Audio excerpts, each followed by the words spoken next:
over the time working with him? Man, I think, he knows football. This is his first chance in the NFL as a coordinator, so I think he's really eager to get out there and get going and get this thing off and get us rolling on offense so we can win some football games. So I think he's really excited about it. I think I am too. I think we're both kind of see eye to eye on that. So. How much does his offense fit what Kubiak did back in 2014? Well, I think there's obviously differences, but a lot of the terminology is the same. I think a lot of the concepts and what you want to do with the ball and, the overall philosophy of what we want to do on offense is pretty similar. We have a lot of good running backs. We want to be physical in everything that we do. We want to be able to run the ball. That way we can utilize our play action and do all the other things that come off of that. So I think the philosophy overall is very similar. How's it working with Manuel and Jake and Lindsey, the guys like that? Yeah, no, it's good to see those guys out there. Those guys have so much energy. I mean, Philip he's like one of my kids. Like, I don't know where he gets all the energy, but he has it 24/7. I think in individual, I turned around to hand him off like one of the wide zone plays, and I barely got to him. And, all the other guys, their track's a little bit different, but he's also a little amped up for getting out here, I think, the first time. But overall, it's just his personality. He's a lot of fun to be around because of that. He keeps it a lot of energy around and keeps it young, keeps me young and everybody going. Emmanuel, I mean, the way I've seen him work this whole offseason, he's looked incredible. I don't want to give too much away, but I think he's done a great job getting himself to where he is right now, so it's good to see him going. Joe, every player I've talked to has referenced your arm strength. Can you throw the ball like you did at 21? Has anything changed?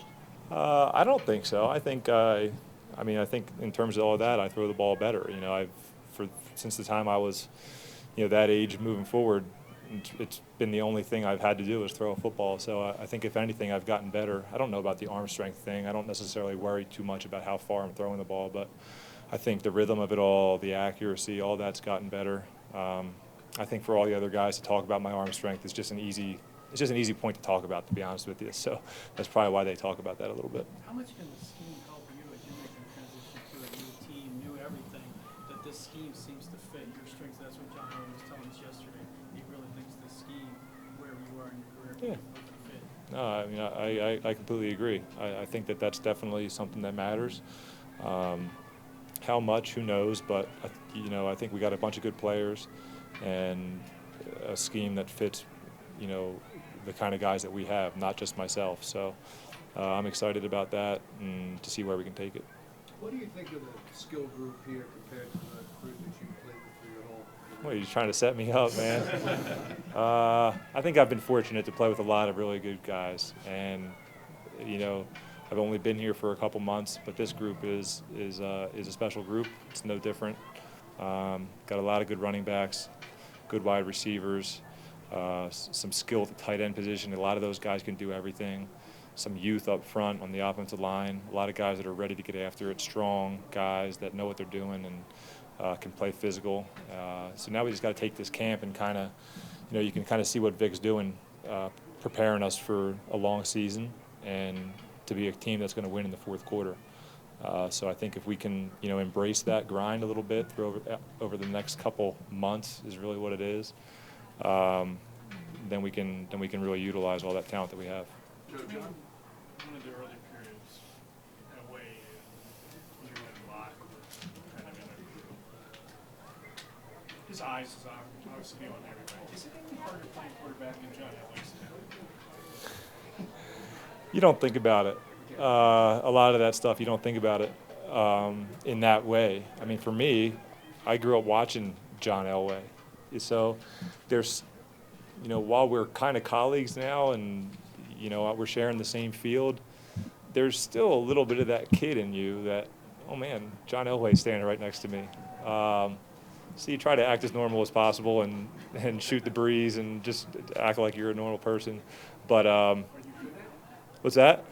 Am I good at that? I don't know. I think I have a pretty low-key personality anyway, so either way you probably can't tell how I'm feeling, so that's probably not a bad thing. I don't know. I think it's a really cool opportunity, to be honest with you. Listen, I know John's the man around here. hopefully there's room for a couple more people. That's all. You went through this last year with the extra practices, being in the same game. Do you have a better idea of how to manage it maybe than you would have a year ago? You just put your head down and do it.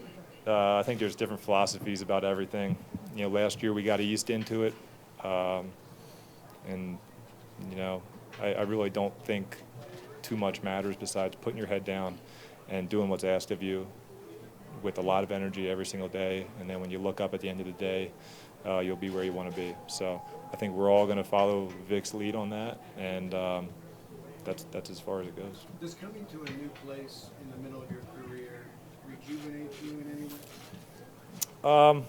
way? It's tough to say that without almost like putting yourself down for the last couple of years of your career, but there is an energy about coming here and an excitement that I feel about coming to this new team and, getting another chance to, be a starting quarterback in this league. I don't think you can ever take for granted how awesome it is to get to do what I'm doing and what we are all doing. So I'm definitely excited about it and ready to go. I feel like a little kid. So To kind of piggyback off that joke, John yesterday said that at the point in your career getting traded is going to add something for you to prove, and he meant it in a positive sense. Is that kind of? Yeah, I mean, there's no doubt.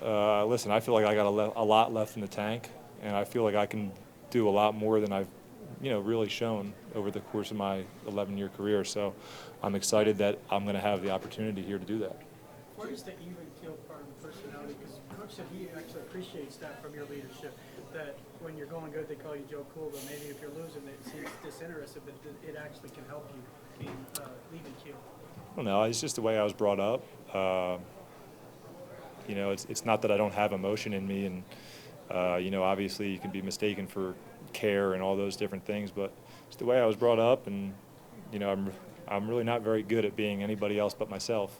I just got done watching Wimbledon, and Roger Federer is my favorite tennis player of all time, and that's a big part of why. Obviously he's unbelievable and awesome to watch, but if you watch him throughout the match, nothing gets to him. And I don't know if he was always like that, but at this point in his career, and as far as I've been watching him, he is. And it's just awesome to see that in the best player of all time. So that's how I want to be. If some people don't like it, I don't really care. I am who I am, and that's really the only person I'm good at being. So. Which gets your emotions boiling, if any? Would it be things that are happening on the field during a game, or the things that are said in all the media sessions and social media off the field? Well, those things all the things that are said off the field is it's a distraction either way. To be honest with you, you have to learn how to avoid it to a certain extent, because it just allows negative thoughts to creep into your head. As far as yeah, I mean, I really try not to pay attention. And then as far as the stuff on the field, I've been fortunate to be a part of a lot of hardworking players and people that really care about what we do. So when you have that, you have a really good starting point for that stuff not to happen. Obviously, your frustrations throughout the course of a game go on, but that's the stuff that I more look at as kind of being a whiner. Like if you're frustrated, well, fix it, go play better. Like don't show it in your emotions.